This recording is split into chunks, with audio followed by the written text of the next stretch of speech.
गरीब का झोपड़ा। एक दिन सुबह को सवेरे सवेरे एक बूढ़े का बेटा जा रहा था अपनी बैलगाड़ी लेके गांव की ओर और मन ही मन में सोच रहा था कि मैं कुछ करूंगा और बड़ा करूंगा, क्योंकि वो उस गांव में बहुत ही गरीब थे और बहुत ही गरीब झोपड़ा था उन लोगों का। और उनकी घर में बूढ़े की वाइफ जो थी, पत्नी, वो सारा दिन दूसरों के घर में काम करके अपना घर चलाती थी और बूढ़ा खेत चला के। अरे बेटा सुरेश, आप आओ, मेरे साथ हाथ बढ़ाओ। काम में आप हाथ बढ़ाओ। काम करते ही नहीं, मैं अकेला बूढ़ा बेचारा कितना काम करूंगा और कितना दम है मेरी इन बूढ़ी हड्डियों में। कुछ आप ही काम करो बेटा। अरे ये तो बेटा काम आगे नहीं करेगा और ये तो बूढ़ा मर जाएगा काम कर करके एकदम। काम करेगा। बूढ़े का छोटा बेटा भी था, बूढ़े गरीब का छोटा बेटा भी था। वो स्कूल से जा रहा होता है, तभी वो सोचता है मन ही मन में, मेरी स्कूल की फीस वगैरह भी नहीं दी है, क्या करूंगा मैं।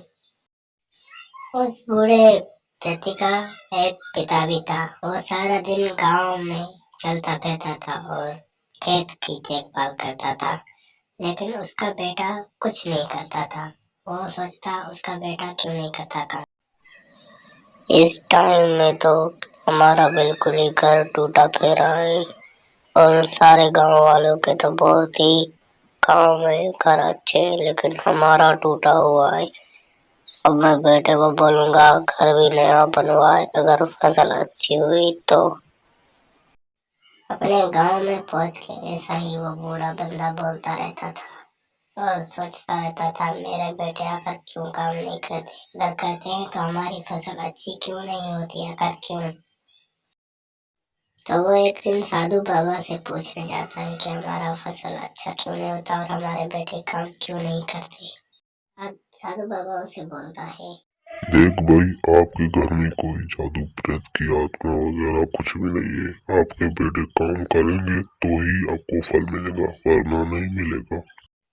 फिर वो बूढ़ा भी कुछ सोचने लगता है, कहने लगता है, साधु बाबा ने तो ये बात अच्छी कह दी, हमारे घर में तो कोई भूत प्रेत नहीं है, हमारे बेटे काम करेंगे तो ही काम बनेगा। अब उन लोगों से काम करवाना पड़ेगा, कैसे करवाता हूँ वो मैं देख लेता हूँ। फिर वो जाके अपने घर में बैठ जाता है, अपने बेटे के आने का इंतजार करता है। वहां पे उसका बेटा भी परेशान होता है और बोलता है, फसल नहीं हुई तो क्या करूंगा।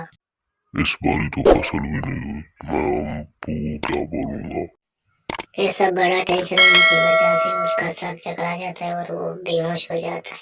उसका अब्बू भी उसके सामने आ जाता है, उसे बेहोश देख के बोलता है, अरे ये नालायक यहाँ पे क्यों सोया हुआ है, अभी देखता हूँ। अरे ये तो बेहोश है, कोई ले चलो इसे, मैं ही ले जाता हूँ जैसे तैसे करके। घर पे वहाँ पे उसे चारपाई पे लेटा के फिर डॉक्टर को दिखाने जाते हैं। डॉक्टर भी उसे बोलता है, बहुत ही गर्मी की वजह से उसका सर चकरा गया है। उधर उसका नालायक बेटा भी सो रहा होता है, वो काम ही नहीं करता। फिर उसे भी होश आ जाता है कि अब्बू को कुछ हुआ है, लेकिन उसे कोई परवाह नहीं होती, फिर भी वो सो रहा होता है। फिर वो बूढ़ा बंदा उसको हाथ से पकड़ के अपनी खेत में ले जाता है। खेती खेती तो मैं हरगिज़ नहीं करूंगा, नहीं नहीं, खेती तो मैं हरगिज़ नहीं करूंगा, नहीं। फिर बूढ़ा बंदा बोलता है, आप काम करोगे तो करोगे, मैं और कुछ नहीं सुनता। 3 महीने के बाद